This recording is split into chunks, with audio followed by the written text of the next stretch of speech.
Hello and I welcome you all to Defense Core. In today's video, we are going to talk about an update on the fighter jet engine production offer given by the GE Aerospace to India.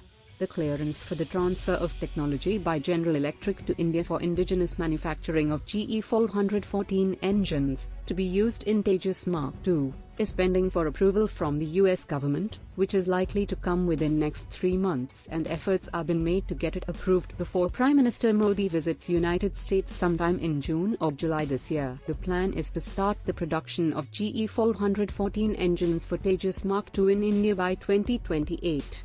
After receiving clearance from the US government, General Electric intends to manufacture the engine locally in India and establish a domestic supply chain.